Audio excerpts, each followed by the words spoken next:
Thank you for purchasing your Raspberry Pi Super Pretendo entertainment system. I want you to know that I appreciate your business. This is your package and this is what you're going to receive.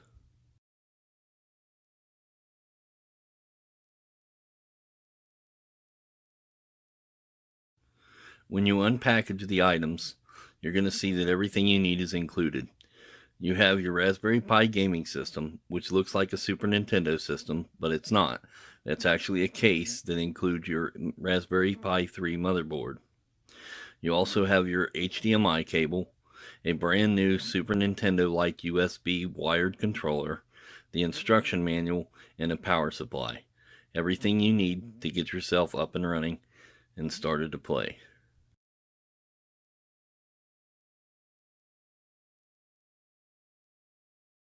Hooking up this device is very simple. If you turn your device around on the back side of it, you'll see that you have an HDMI port here. You're going to plug one end of your HDMI cable into that, and the other end is going to go into the back of your TV. I want you to do that first and to do that now. Once you have done that, you're going to unpackage your inland power supply. That's your power supply for the unit. I want you to take the small end of that power supply and plug it in right here onto the side of the Super Pretendo entertainment system. Now, I do not want you to plug the device into the wall. I just want you to plug it into the system itself for right now. The next thing we're going to do is we're going to open your controller and you're going to turn the device over here, and you're going to see that on the other side of it there are 4 ports. Now this 5th port here is for LAN connection to hook it up to the computer. You don't need to use that, so that's something that you don't need. But the other 4 ports here, those are for your controllers. And your upper port to the left hand side is your first controller, the second controller, the third controller, and the fourth controller, as you can see right there. So player 1, player 2, player 3, and player 4. So you'll hook your controller up into the player 1 spot now. Now after you've done that, you can go ahead and plug your power supply into the wall. And then once you do that, I want you to turn on the device. These little buttons on the front of here, these actually work. These are your power button. The one is your power button, the one is your reset button, just like it would be on a Super Nintendo system. So I want you to push up on the button, you'll hear it click, and now the light should be on the very front, and when it is, your device is powered up and it should boot up. It'll take it about a minute or so for that process.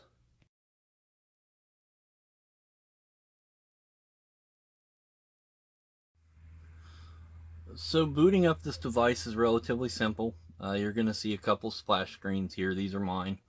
These are what I made for the device. It's just telling you a little bit about it. This Raspberry Pi, then it's Retro Pi, and then I have my website here. And after that loads up, it's going to take about 30 seconds to load this system up entirely. But, just be patient with it. Once it loads up, you'll be ready to go.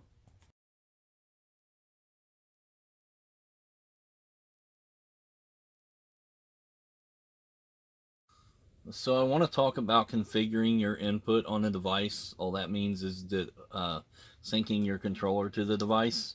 When you take your system home, you shouldn't have to do this because I've already synced the device for you. I've already synced up your controllers, so you don't have to worry about that.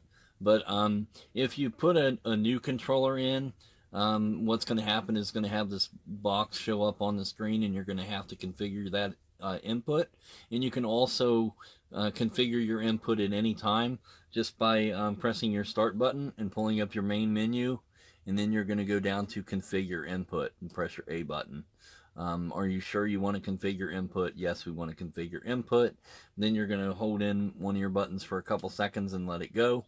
Then on your D-pad, you're going to press your up, down, left, right, your start button, select button, A button, B button, X button, Y button. Now, as far as your A, B, X, and Y, depending on what controller you have, you might have a different option for that. So you might have X's and O's and squares and numbers or whatever. So if that's the case, you're just going to assign those buttons in any configuration you would like to. But I would consider doing it as they show on a Super Nintendo controller. That way, you're going to get the best results on that. So I would just do it that way. Now we're going to do our left shoulder and our right shoulder, which is your left bumper or your right bumper. Now for the rest of these, considering I have a Super Nintendo like controller, you have no more of these other buttons. Now if you had a PS3 controller, a 360 controller, you would, in which case you would need to sync all these as well, doing it in the same manner. But since we don't, we're going to skip those. The way we're going to skip through that is just by pressing any button for 2 seconds and letting it go. That's going to skip down past it. Hold it in, let it go, hold it in, let it go, hold it in, let it go. We're going to do that. We're going to repeat that all the way down to the very bottom of the screen, because we don't have any more of these buttons on our controller here, so we don't need to set any of these up. We can't set any of these up, so we're just going to try to get all the way down to the bottom. Now when you get down to the bottom, it says hotkey enable. We're going to skip that as well, just by doing the same thing. Hold the button in for 2 seconds and let it go. We're going to get to OK. We're going to press our A button to say OK. We're going to press and hold our A button in for 2 seconds after that and let it go. And the system's going to be all set up. So that's how you do it. That's easy as that. If you have any questions or concerns with it, just get me online, or you can always give me a call, guys.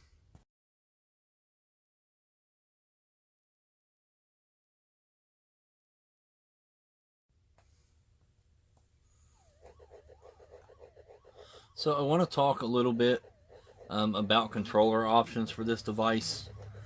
Considering you can use any wired USB controller, um, that means that you can use PS3 controllers, 360 controllers, any controllers like that. They have to be hardwired, which means that you are not going to be able to put in your wireless controller and connect the charge cable to it and use it that way. That's not going to work for you. What you have to have is a wired controller that is a hardwired controller. Most of them work. There are some that do not. I know that any of the at-home brand controllers from GameStop, for instance, do not seem to hook up with it at all. There are some very cheap options out there, and there are some very expensive options out there.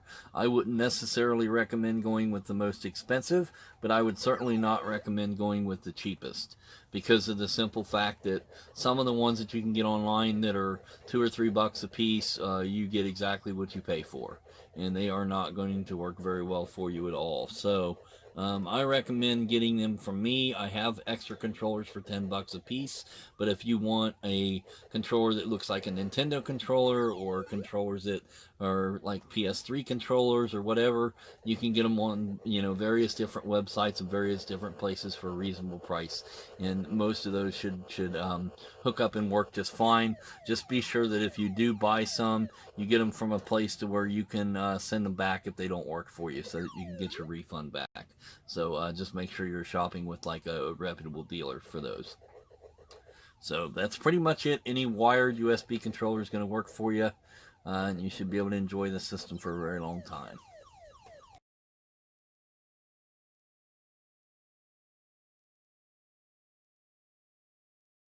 Now, navigating this device is really, really simple. There's absolutely nothing to it. You're just going to use your right and left um, buttons up here to scroll, through the game system. So very simple. Whatever game system you decide you want to play, you're just going to choose your A button. Your A button is going to go forward, which is going to make your selection for you, and your B button is going to back you out, go backwards. So A button goes forward to advance, or your B button backs you out. When you get to a console that you think you want to play, and you want to take a look at the games that are in that, you can just scroll up and down through the menu just by pressing your up and down arrows, or you can use your right bumper to go down the list faster, or your left bumper to go up the list faster.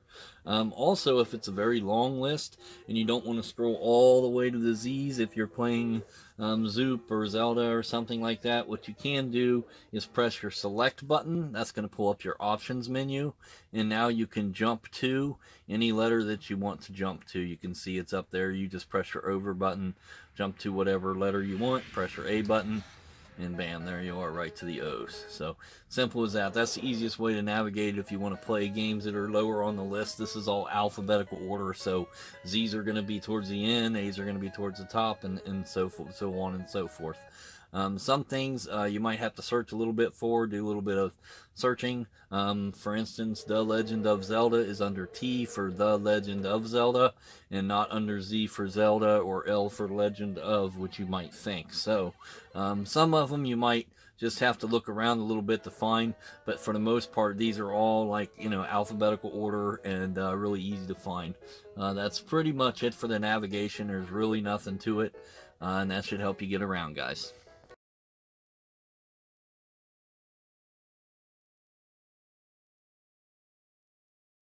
So what we want to talk about now is the coolest thing about the system, and that is the fact that you can save any game at any point within the game. And the way we're going to do that is we're going to create save states in the game files. Let me show you how that's going to very simply work. Let's say you've played a game and you've gotten to a point that you know what's coming up you're going to have a very hard time with because you've always had a hard time with it in the past. So what you're going to do is right here at this exact point in time, we want to make a save state. We're going to do that by pressing our right bumper and our select button at the same time. When you do that, down at the very left hand side of the screen, you'll see that it said save state. So you've created the save state for that exact point in time right there in that gameplay. Now you can go on a little bit further and then say you have such a hard time with this guy right here. He always comes back and gets you. Then you can always go back to that exact point in time right before you die. You can go back to that exact point in time that you saved the game at by pressing your left bumper and your select button. That takes you right to that exact point in time. So you see what I mean? You go as far as you want, and you can always go back to that point in time. You'll never go back past that point in time. You understand? Now, if you get a little bit further in the game, and you're finally able to beat that guy and you get on past it, now you're going to create a very new save state over top of the old save state by repeating that situation. You're going to press your right bumper and your select to save this game state, and then you're going to press your left bumper and select to enact the save state. So you're going to press your right bumper and select to make the game state file, the save state. Then if you get a little further on, you can create a new one. But if you know you're going to die, you can go back to that exact point in time.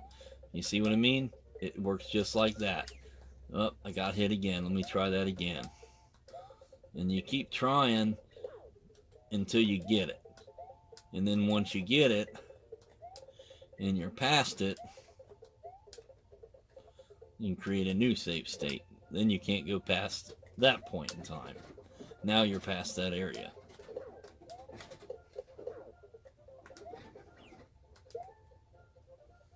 Just like that. Now there's another way to create these save states that's pretty simple to do. And the way we're going to do that is we're going to press our X button and select at the same time. When you do that, you're going to pull up your RetroArch menu. This is your quick menu. And you can go down to save state, not state slot, but save state. And you're going to press your A button there, and that's going to create your save state. Then you can press your X button and select again to pull that menu up, and you can load that save state. See, so you can do it that way too. If that's easier for you, do it that way. But the easiest way for me is to do it with the right and left bumpers. That way you can walk through these games pretty quickly.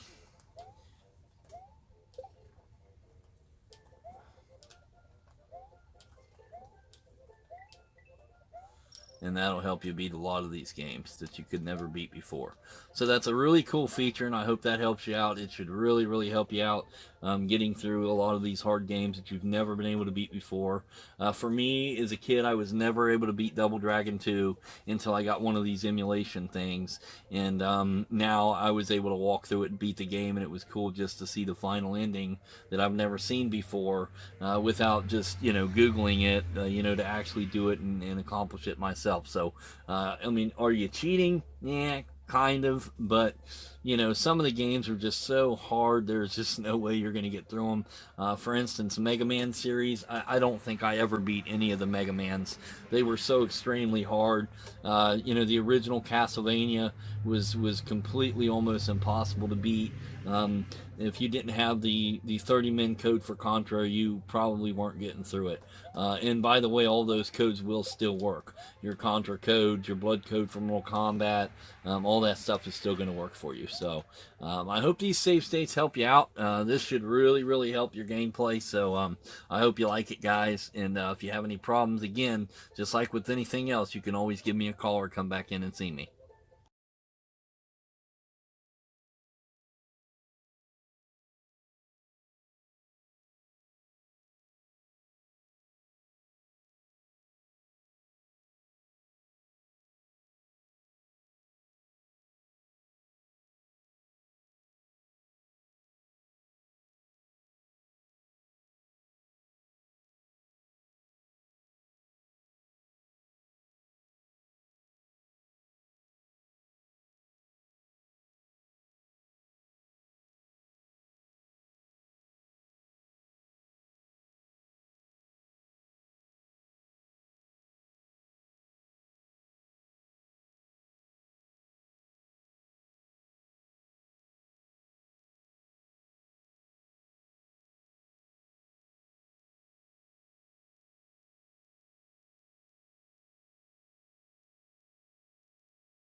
So now that we've played this game system for about 14 days, and everybody's hollering at us that we got to go to work and pay our rent and pay our bills, and we got to go back to being an adult now and go back to our normal lives, you're going to have to shut the game system down.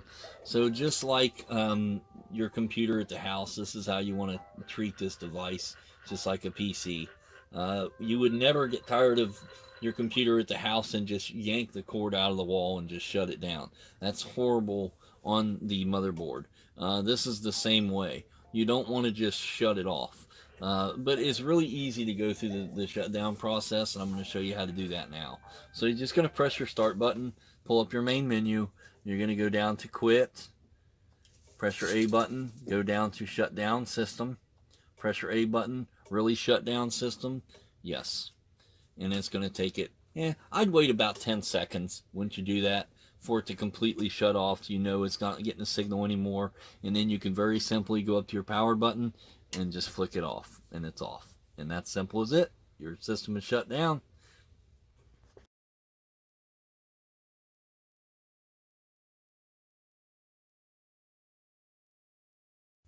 So guys, I want to personally thank you for purchasing this device from me. I want you to know that I built it, I put it together, I do all this myself. This is a project, this is kind of like an art project that I build. So you're not really being charged for the emulators and the ROMs. I'm giving those to you on the SD card, which is detachable from the device. Those are free. You're paying me for the parts and the labor to put all this together for you. I really hope that you enjoy it. I know that you will. Everybody that buys one of these absolutely loves them. But I want you to know that I am personally thankful to you for buying one from me. I really do appreciate it. And I want you to know that when you buy one of these from me, that the money goes back into purchasing more supplies to make more of these. And it kind of helps me pay the house and pay my bills and get by for the week. Now, I don't make a fortune of money on these. I make just enough to get by and be able to keep continuing to make them. But as long as they're making the parts for them, then I'll continue to make them. So anyway, I want you to know that I'm grateful for it, that I appreciate it, and I hope you really appreciate the device and that you use it for a long time. You have all my contact information, my website, my Facebook, my phone number. If you need any help with anything, if you have any problems with anything, just give me a call. The only thing I do want to mention is that I guarantee this thing for life as far as the programming and stuff goes. If you drop it into a bottle of water or a bucket of soda and you ruin the motherboard, I can't pay for that, but I will certainly rebuild things for you if you buy the parts. So if you break it and you want to replace the parts, I'll put it together for you at no cost. Otherwise, if anything ever happens to the programming, if it ever just like quits working for you, bring it back in. I'll program it absolutely for free. Now, I've put together a lot of these, and I've never had to do that yet for anybody. I'm sure that at some point I'll have to, but these are a lot better than the older systems I was making before, and these are very good, very sturdy. They seem to be lasting a long time, and nobody has had any issues as of yet. So if you do have an issue, you know where to find me, but you're gonna love these things for a long time, guys. These things are awesome, and everybody loves them and seems to have no issues with them at all. So, but like I say, all my contact information is there. So if you do have any kind of problem, if you have any kind of issue at all, just call me, guys. Easy to work with and easy to talk to. So like I say, if you need me, I'm here for you, and I appreciate it very much. Have a good day.